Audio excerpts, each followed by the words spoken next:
Hello everyone, welcome to level 2 of the Qigong breathing movement. In level 2 we're going to be adding leg movements, stepping forward and backward, with the same arm movements that you did and practiced in level 1. We're going to try and stay at one height, as well as adding a challenging stepping pattern where your feet stay apart at the end. Let's get started. Okay. So let's do a quick review of the arm movements from level 1, just real quick, one of each. So start with the feet apart, bring the arms up and over the head for rise with the sun, then scooping downward for scoop the earth. And so again, this is a review. Hopefully you've been practicing your level 1, because you want to be able to do level 1, each movement 8 times, all in a row, without stopping, coming up and down. And that straddle stance movement, coming up and down and moving back and forth, will get your legs strong enough and hopefully ready to move on to this level, level 2. I know it looks easy, but trying to practice that with the hand movements is complicated. So if you have trouble, if you are having trouble keeping up or getting frustrated, I would go back. Now again, with balance the teacups on this one, we're going to still stay in a straddle stance in level 2, but in level 1, you got one hand moving at a time, as you can see in the video. But in level 2, we're going to be moving both hands kind of at the same time in a round, kind of like row, row, row your boat. And with that being said, let's get started. So we're going to take a look at the stepping pattern with the feet. Now, the first level, when you're just starting off with the stepping pattern, you want to bring your foot in and out for balance and for timing purposes. So when you're moving forward, that back foot comes in and then steps out, 2 parts.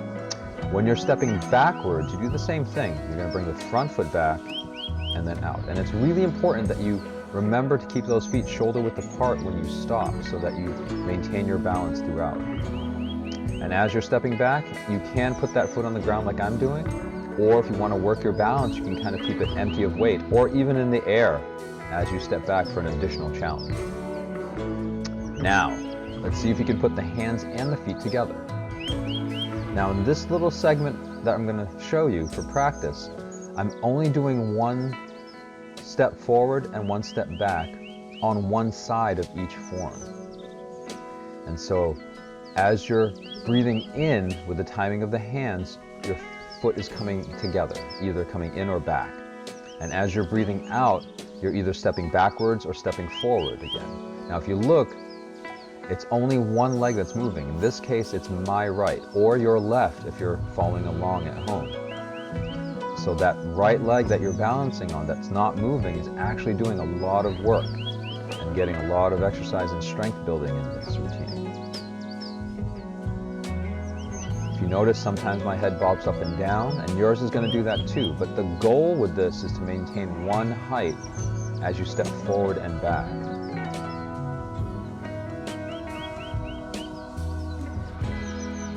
So the arms are still doing the same thing, and you're still breathing at the same pace, but now you're adding that foot coming in on the inhale and the foot coming out on the exhale. Or when you step back, that foot coming back on the inhale and then stepping back on the exhale. So now, balance the teacups, we're adding a shifting to the sides and simultaneous movement with your arms. You're starting one hand across, then the other, and again, if you watch, I'm shifting along with how my hands are moving. And that's going to take some practice. So now let's switch the sides.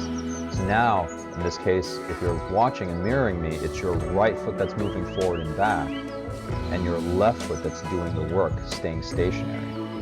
And again, if you can, try to maintain one height. It's going to engage your legs and knees. Your knees are going to be slightly bent throughout the whole movement. Your legs, quadriceps, they're going to be engaged through the whole movement. And you're going to be developing your balance, your strength. And like I said earlier, if this is a little too difficult, or if it's frustrating you to try to do this, I would go back and continue to practice level 1 in your stationary straddle stance. maybe working on sinking lower into your straddle stance, keeping that back straight, and then moving back or coming back to this and starting to time the legs and the hands.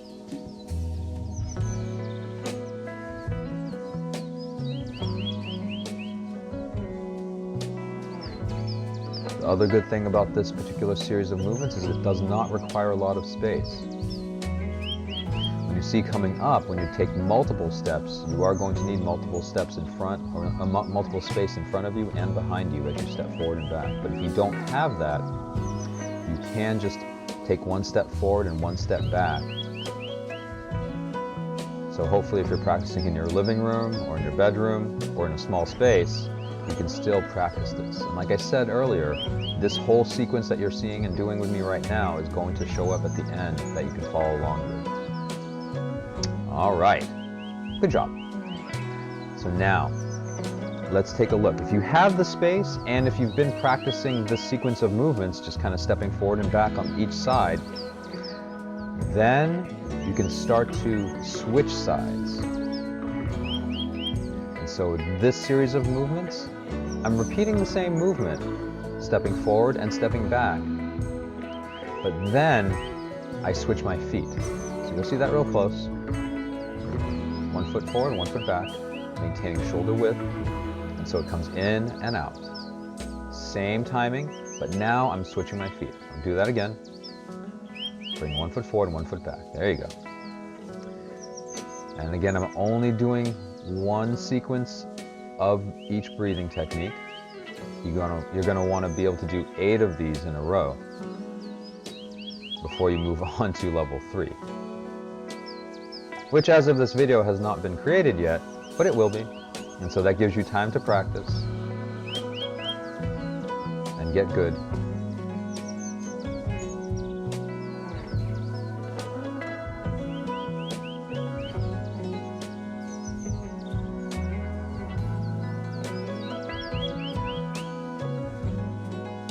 So again, for an additional challenge, you want to try to maintain one height.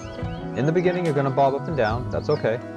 But if you can, you want to engage those leg muscles and stay at one height as you step forward and as you step back. And if you can maintain one height when you switch those feet, again, you're getting a little bit of a practice into it. A little bit of leg movement, strength building, and balance.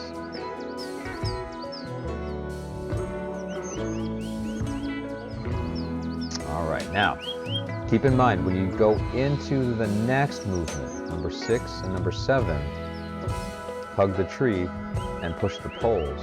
You're going to want to set up your hands first before you go into it. So just make sure that whatever foot's in front is the hand that is higher. So when you switch the sides, you'll see what I mean. When you switch the sides, you're going to have to switch your hands as well. So here we're starting with the right hand high, switching to the left, and then bringing it back. Now when I switch my feet, you also have to switch your starting position with your hands. There we go.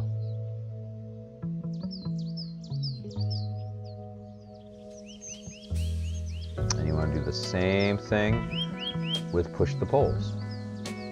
Starting with the right high, switching. And then when you switch your feet, also switch your hands so that your left hand is high. And you're stepping forward and back.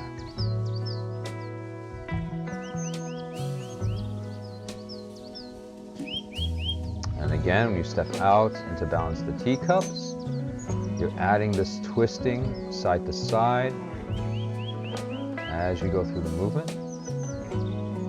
And again, if you kind of watch how I do it, you'll get a good sense of how it moves. You're adding this twist at the waist as well. It's not just your knees and hips shifting back and forth, but I'm also twisting at my waist, back and forth, following the hand as it comes around and behind.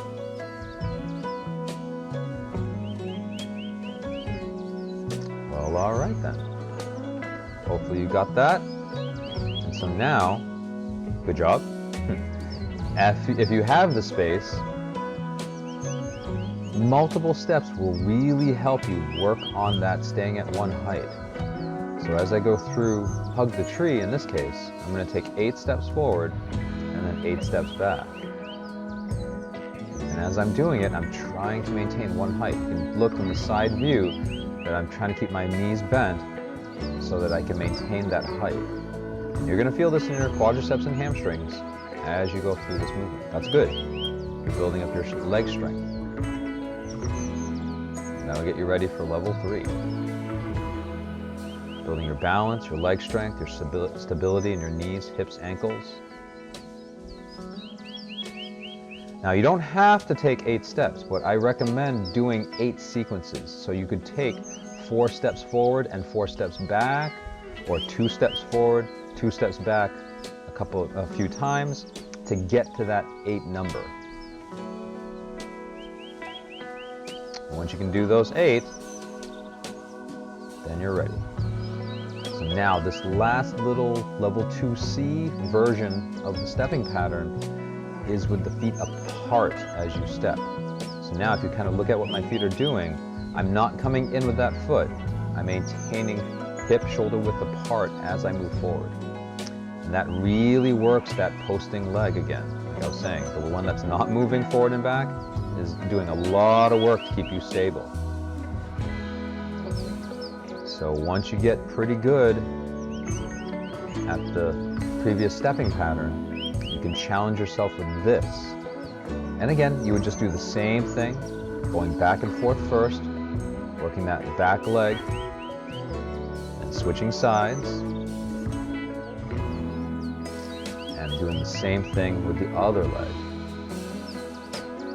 In this case, again, if you're following along, it's going to be your right leg that's staying stable and your left leg moving forward and back.